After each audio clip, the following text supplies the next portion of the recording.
கலைத்துறையில் சிறந்த சேவையாற்றியதற்காக தேமுதிக நிறுவன தலைவரான மறைந்த விஜயகாந்திற்கு பத்மபூஷன் விருது அறிவித்துள்ளது மத்திய அரசு. மக்களவைத் தேர்தல் நெருங்கும் நேரத்தில் மத்திய பாஜக அரசின் இந்த அறிவிப்பு தேமுதிகவுடனான தேர்தல் கூட்டணி கணக்கா என்ற கேள்வியை எழுப்பியுள்ளது.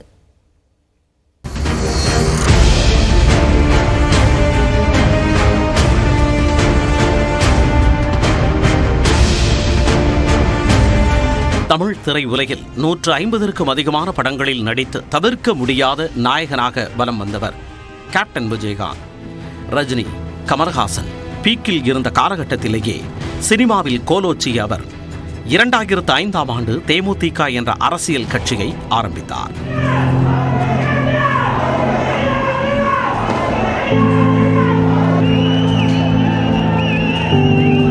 கட்சி தொடங்கிய 6 ஆண்டுகளில் எதிர்க்கட்சி தலைவர் என்ற அந்தஸ்தை எட்டினார் விஜயகாந்த். அதன் பிறகு என்னவோ அரசியல் களம் தேமுதிகவுக்கு தேய்பிரையாகவே இருந்தது.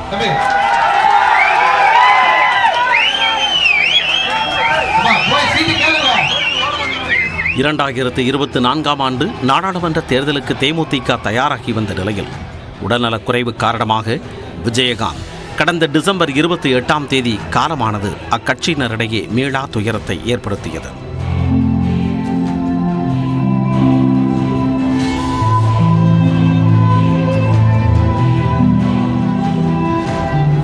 கட்சி பாகுபாடுகளை மறந்து பல்வேறு அரசியல் கட்சியினரும் விஜயகாந்தின் இறுதிச் சடங்கில் பங்கேற்று அஞ்சலி செலுத்தினர். மத்திய அரசின் சார்பில் நிர்மலா சீதாராமன் கலந்து கொண்டார். இது மட்டுமன்றி ஜனவரி 2ஆம் தேதி திருச்சி வந்திருந்த பிரதமர் நரேந்திர மோடி அரசு விழாவில் விஜயகாந்தை புகழ்ந்து பேசினார். சினிமாவில் மட்டுமல்ல, அரசியலிலும் விஜயகாந்த் கேப்டன் தான் என்று புகழாரம் சூட்டினார். He was a captain not only in the world of cinema but also in politics. பிரதமர் பாராட்டியிருந்த நிலையில் தேமுதிக நிறுவன தலைவர் விஜயகாந்திற்கு பத்மபூஷன் விருதினை அறிவித்துள்ளது மத்திய அரசு. விருது அறிவிக்கப்பட்டதைத் தொடர்ந்து பாஜக தேசிய மகளிர் அணி தலைவரான வானதி சீனிவாசன் தேமுதிக அலுவலகத்திற்கு சென்று பிரேமலதா மற்றும் குடும்பத்தினருக்கு வாழ்த்து கூறினார்.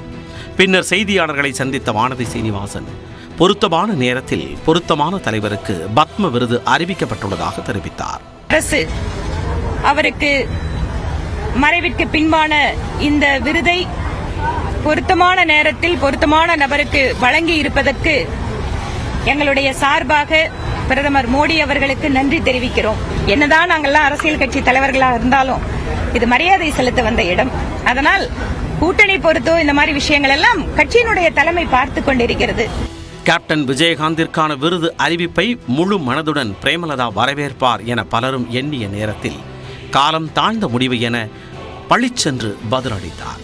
ஹோம் அஃபேர்ஸ் மினிஸ்ட்ரியிலிருந்து தொடர்பு கொண்டு கேப்டனுக்காக நாங்கள் பத்ம விருது அறிவிக்கிறோம் அப்படின்றத அவங்க சொன்னாங்க. நாங்க வேற எதுவும் சொல்ல தேங்க்யூன்னு மட்டும் நான் சொன்னேன். இப்போ உங்ககிட்ட நான் சொல்றேன், காலம் கடந்து காலன் எடுத்து சென்ற பிறகு கிடைத்த இந்த விருது கௌரவமான விருது. எங்க கேப்டன் இருந்த போதே கொடுத்திருந்தால் அதை மிகப்பெரிய ஒரு சந்தோஷத்தோட நாங்க அந்த விருதை வாங்கியிருப்போம். பத்ம விருதுக்கு கேப்டன் விஜயகாந்த் பொருத்தமானவர் என்றாலும் விருது அறிவிக்கப்பட்ட காலம்தான் கேள்வியை எழுப்புகிறது. மக்களவைத் தேர்தலில் தமிழ்நாட்டில் எந்த பெரிய கட்சியும் தங்கள் கூட்டணியில் இல்லாத நிலையில் தேமுதிகவை மீண்டும் சேர்க்க பாஜக முயற்சி செய்கிறதோ என்றும் என்ன தோன்றுகிறது.